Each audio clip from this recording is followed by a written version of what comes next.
उज्ज्वला तिची सून विधीबरोबर राहत असते. तिची शेजारीण सुषमा दिवस रात्र त्यांच्याच घरी पडलेली असते आणि त्यांच्या घरच्या कामामध्ये मध्ये मध्ये करत असते. एके दिवशी उज्ज्वला आणि विधीच्या घरी नवीन टीव्ही येतो. त्यावेळी नेमकं सुषमा पण तिथे येते. वाव, काय मस्त टीव्ही आहे हा. उज्ज्वला ताई, एकच नंबर टीव्ही आहे. मग सुषमा कुणालाही न विचारता टीव्हीचे रिमोट घेऊन टीव्ही ऑन करते आणि निवांत सिरियल बघत बसते. अरे वा, काय कलर क्वालिटी आहे टीव्हीची. एकदम फर्स्ट क्लास टीव्ही आहे हा. आता तर मी रोजच इथे येऊन टीव्ही बघत जाईल आणि माझ्या सगळ्या आवडीच्या सिरियल पण बघेन. अगं विधी, जा आणि माझ्यासाठी केशर बदामवाली खीर बनवून आण. अगं एवढा टीव्ही आणलाय तुम्ही, तोंड गड करायला नको का? अहो सुषमाताई, तुमचं डोकं तर ठिकाण्यावर आहे ना. इथे आम्ही अजून टीव्हीची पूजा पण नाही केली आणि तुम्ही निवांत टीव्ही ऑन करून बसलाय. हे बघा सुषमा काकी, तुम्ही एक शेजारीण आहात, तर शेजाऱ्यांसारखं का नाही राहत? अगं काय तुम्ही दोघी पण, शेजारी पण पाहुणाच असतो ना. आणि घरात आलेला प्रत्येक पाहुणा देवाचे रूप असतं. आणि टीव्ही तर माझ्या शुभ हातांनी चालू केलाय. खूप चांगला टिकेल बघ तुमचा टीव्ही. बावळट कुठली. काय बोलला? काही नाही. सुषमाच्या अशा वागण्यामुळे उज्ज्वला आणि विधी खूपच वैतागलेले असतात. ती दिवस बघत होती ना रात्र. जेव्हा पण मन करे तेव्हा ती त्यांच्या घरी जात होती. आणि आता तर नवीन टीव्ही आल्यामुळे ती रात्री 11 ते 12 वाजेपर्यंत त्यांच्याच घरी पडलेली असायची. एके रात्री तिची सून बोलवायला त्यांच्या घरी येते. अहो आई, चला ना, रात्रीचे 11:30 वाजलेत आणि तुम्ही अजून इथेच बसलेले आहात. यांना पण झोपायचं असेल ना. हो जान्हवी, आम्हाला पण झोपायचं आहे, पण हे तर तेव्हाच होईल ना ज्यावेळी तुझी सासू इथून निघून जाईल. अगं जेव्हापासून घरात नवीन टीव्ही आलाय, या तर दिवस रात्र इथेच असतात. अगं काय तू पण जान्हवी, येतीये मी. अगं मी काही लहान मुलगी आहे का, जी माझी आई बनून तू मला बोलवायला आलीयस? तू जा इथून, मी येते घरी. अगं तू पण जा ना भवाने, काय करतेयस इथे आमच्या घरात? एके दिवशी जेव्हा विधीच्या घरचे जेवण करत असतात त्यावेळी सुषमा दरवाजावर येते. अगं विधी, दरवाजा उघड की. असा अर्धाच उघडून का ठेवलायस बरं? असं मला बिलकुल पण बोलता येत नाहीये.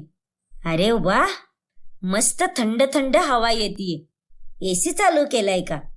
अहो सुषमा काकू, तुम्ही जरा 5 मिनिटं थांबा बरं, नाहीतर तुम्ही थोड्या वेळाने या. आम्ही आता जेवण करतोय. हा मग त्यात काय झालं बरं? मी थोडी ना कुठली बाहेरची बाई आहे.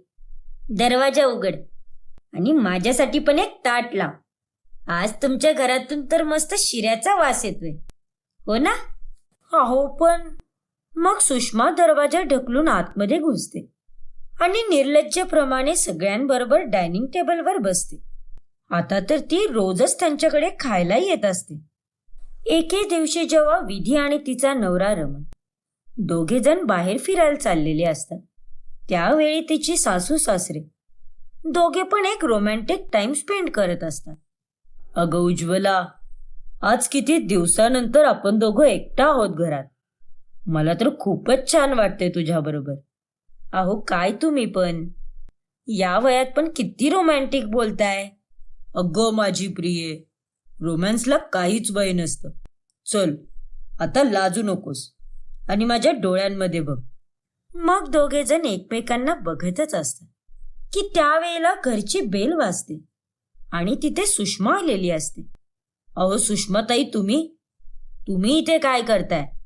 अहो उज्ज्वलाताई, मला माहितीये की तुमची सून आणि मुलगा दोघं फिरायला गेलेत, म्हणून मी विचार केला की तुम्हाला काहीतरी मदत करू, म्हणून आले मी इथे. नाही, त्याची काही गरज नाहीये.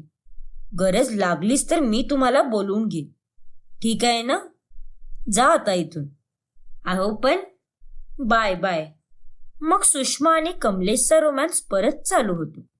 पण नंतर 1 तासानंतर सुषमा परत घरची बेल वाजवते. अहो उज्ज्वलाताई, माझं ना घरी मनच लागत नाहीये. मला खूप बोर होतंय. म्हणून मी विचार केला की तुमच्या घरी येऊन टीव्ही बघू. नाही, आम्ही आता झोपणार आहे. म्हणून तुम्ही सारखं सारखं नका येऊ आणि सुखाने झोपू द्या आम्हाला. अहो पण उज्ज्वलाताई. उज्ज्वला तिच्या तोंडावरती दार बंद करून देते. बघल तेव्हा चुंबकासारखं चिकटत राहते ही बाई तर. बावळट कुठली. हे सगळं तुझ्यामुळे आणि तुझ्या सुनेमुळे झाले. अगं तुम्ही दोघींनीच तिला डोक्यावर बसून ठेवले. ही बाई एवढी चिपकूच झालीच नसती जर तुम्ही त्या वेळेला त्या बाईला थांबवलं असतं. कशाला घुसली असती ती एवढं मध्ये मध्ये आपल्यात. पुढे एके दिवशी उज्ज्वलाचा वाढदिवस येतो आणि त्यावेळी विधी तिच्यासाठी केक बनवते. अरे वा, आज तर मस्त केकची तयारी चाललीये. बहुतेक आज रात्री कुणाचा तरी वाढदिवस आहे. काय विधी, बरोबर बोलतीये ना? हो सुषमा काकू, अहो आईंचा वाढदिवस आहे आणि त्याचीच तयारी चालू आहे. ठीक आहे, मग मी पण संध्याकाळी येऊन जाईल पार्टीला. पण काकू, पार्टी तर फक्त घरच्या लोकांसाठी आहे आणि तुम्ही तर बाहेरचे आहात. काय? याचा अर्थ मला तू बाहेरचं समजतीस. हे बघ विधी, मी कोणी बाहेरची बाई नाहीये. तुमचा घरचाच एक भाग आहे. अहो पण काकू, मला म्हणायचं होतं की. गप्प बस तू. मला चांगलंच माहितीये तुला काय म्हणायचे ते. मी पण तुमच्या घरच्यांसारखीच आहे. उगत मला लांबचं समजू नकोस. ठीक आहे उज्ज्वलाताई, मग आज रात्री पार्टीमध्ये येताना माझ्यासाठी एक मस्त गिफ्ट घेऊन या आणि ते पण खूप चांगलं गिफ्ट आणा. घरचे लोक तर गिफ्ट देतातच ना. हो हो, आणेल ना मी गिफ्ट. गिफ्टचं नाव ऐकून सुषमा तिथून पळून जाते आणि ती संध्याकाळी पार्टीमध्ये येतच नाही.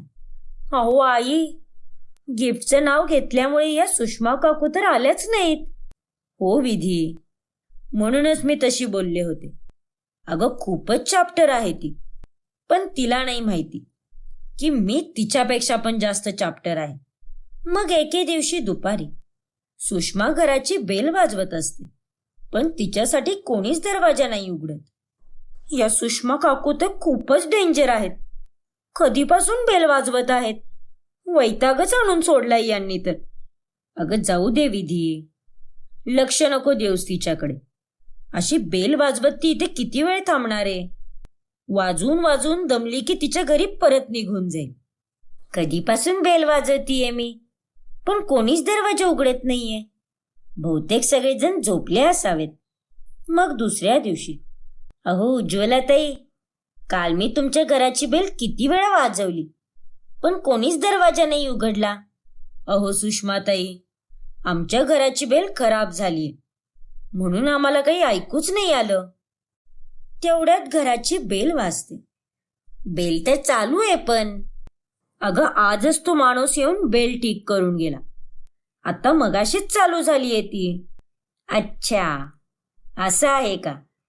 सुषमाला त्यांच्यावर थोडा थोडा डाऊट येतो की ती लोक तिला अवॉइड करतायत.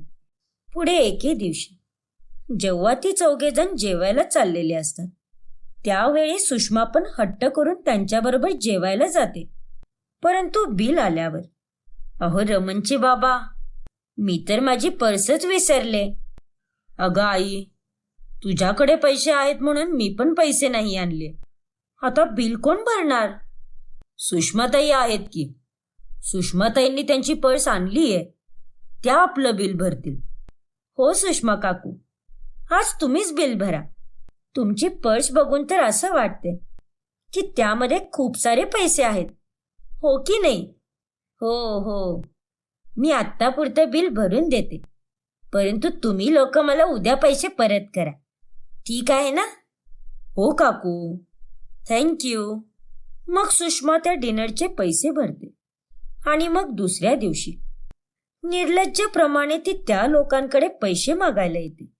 अहो उज्ज्वलाताई, मला माझे पैसे परत द्या. बरोबरीने पैसे द्यायची गोष्ट झाली होती ना. आणि ते माझे वाचवलेले पैसे आहेत.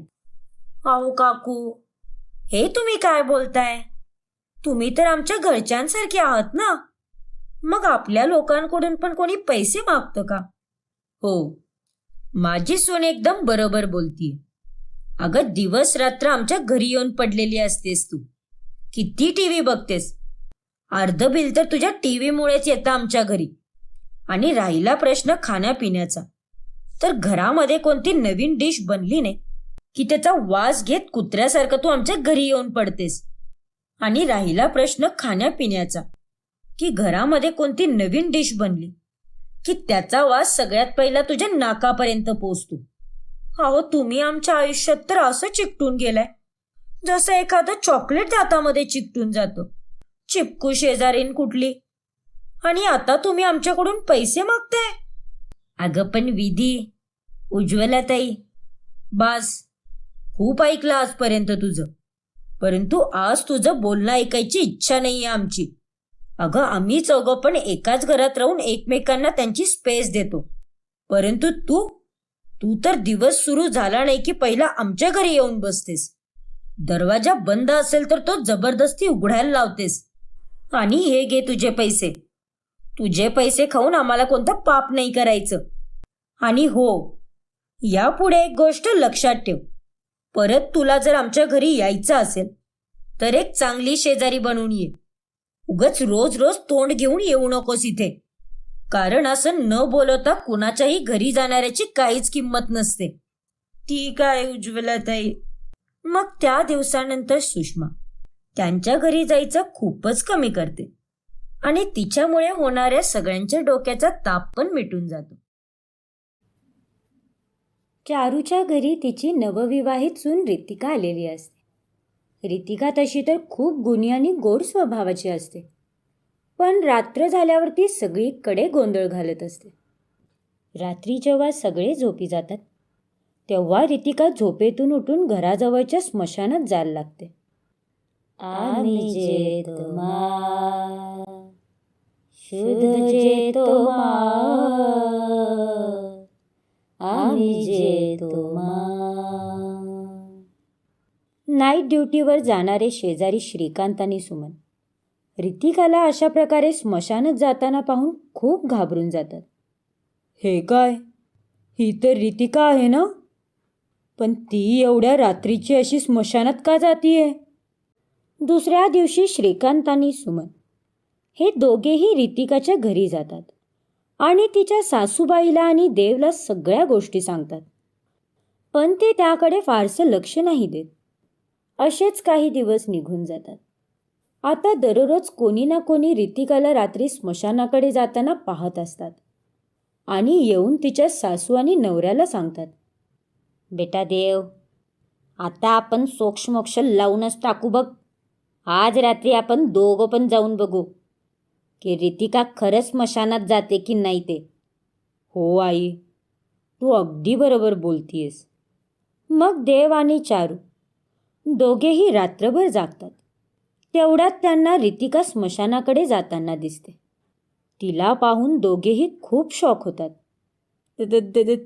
देव बेटा, हे सगळं काय चाललंय? ही रितिका बघ ना, ती तर खरंच स्मशानाकडे चालली आहे. हो नाही, आणि भूताची गाणी म्हणत चालली आहे ती तर. चारू आणि देव रितिकाला पाहून खूपच घाबरून जातात. दुसऱ्या दिवशी रात्री ते दोघे परत जागतात आणि पाहतात तर काय, रितिका किचनच्या फ्रीजमधून चिकन काढून खात असते. अरे देवा, माझ्या सुनेच्या अंगात कोणती चटकीन घुसली आहे काय माहिती. चिकन खाऊन रितिका स्मशानाकडे जायला निघते. ते दृश्य पाहून चारू आणि देव दोघेही खूप घाबरून जातात. पुढील 2 ते 3 दिवस रितिका कुठेच जात नाही. त्यामुळे चारू आणि देवच्या जीवात जीव येतो. आई, रितिका गेल्या 3 दिवसापासून स्मशानाकडे गेलीच नाहीये बघ. म्हणजे आता ती ठीक झाली असेल. हो बेटा, हे सर्व काही माझ्या प्रार्थनेचं फळ आहे. आता ती कुठेही जाणार नाही आणि रात्री फक्त तुझ्या मिठीतच राहील. म्हणजे मला लवकरच छोटू देव आणि चुटकी रितिका मिळेल. आई, काय तू पण. पण त्याच दिवशी रात्री चारूला खूप तहान लागते आणि ती पाणी पिण्यासाठी उठते. आणि जेव्हा बेडवरून उठण्यासाठी ती पाय खाली ठेवते, तेवढ्यात खालून रितिका तिचा पाय पकडते. हा, आई ग, वाचवा रे कोणीतरी मला. चारू खूप घाबरून जाते आणि धडाम करून तोंडावर पडते आणि तिचे तोंड टोमॅटोसारखे लाल लाल बुंद होते. देवा रे देवा, काय चटकीन आहे ही तर माझ्या बेडपर्यंत पोचली. सासूबाई, तुम्हाला माझी काहीच कदर नाही. सासूबाई, तुम्हाला माझी काहीच कदर नाही. हे देवा, पळा इथून. तिला पाहून चारू इतकी घाबरून जाते की ती 80च्या स्पीडने पळत सुटते. एके दिवशी देव रात्री उशिरा घरी येतो, पण रितिका खोलीत न दिसल्याने तो काळजीत पडतो. अरे, रितिका कुठे गेली असेल? परत ती परदेसिया परदेसिया ये सच्चे पिया सब कहते हैं मैंने तुझको दिल दे दिया. देव रितिकाला कपाटात बसून झोपेच्या अवस्थेत गाणं म्हणताना पाहतो. तोही घाबरून 80च्या स्पीडने पळायला लागतो. वाचवा आई. चारू आणि देव रितिकाच्या भुताटकी कृत्याने खूपच घाबरून जातात. बस, खूप झालं आता देव बेटा. रितिकाच्या या भुताटकी कृत्याला फक्त एकच माणूस थांबवू शकतो, आणि तो म्हणजे तांत्रिक बाबा. हो आई, मी तांत्रिक बाबांना उद्याच घरी घेऊन येतो. दुसऱ्या दिवशी तांत्रिक बाबा घरी येतात आणि ते रितिकाला पलंगावर बांधून ठेवतात आणि त्यांची भूत काढायची प्रक्रिया सुरू करतात. आब्राकाडाब्रा, गिली छू, भाग जा, भाग जा, उल्लू की पट्टी चुड़ैल भाग जा, वरना कर दूंगा मैं तेरी सिटी पिटी गुल. आब्राकाडाब्रा, गिली छू. सोडा मला. तुम्ही मला कैद्यासारखं का बांधून ठेवलंय? मी काही चुकीचं नाही केलंय. रात्री झोपेत मी काय करत असते मलाच नाही माहिती. माझ्यात कोणताही आत्मा शिरलेला नाहीये. अगे हडळ, आम्हाला चांगलेच माहिती आहे की हे माझी सून बोलतच नाहीये, हे तू बोलतीयस. आम्ही काय तुझ्या गोड बोलण्यात फसणार नाहीये. अरे ओ बाबा, तुमचा स्पीकर का बंद पडला? तुम्ही वाजत राहा. आय मीन तुम्ही तुमचा मंत्र बोलत राहा. पण तेवढ्यातच शेजारी राहणारे डॉक्टर रघुनाथजी तिथे येतात आणि ते हा सगळा प्रकार थांबवतात. हे सगळं नाटक बंद करा. अरे, तुम्ही ज्याला भुताटकी म्हणत आहे ती कोणतीही भुताटकी नाहीये. खरं तर हा तर एक रोगच आहे. देव, चारुताई, रितिकामध्ये कोणताही आत्मा नाहीये. तिला फक्त झोपेत चालायची सवय आहे. काय? हो, हे बऱ्याच लोकांच्या बाबतीत घडते आणि ही काही फारशी गंभीर गोष्ट नाहीये.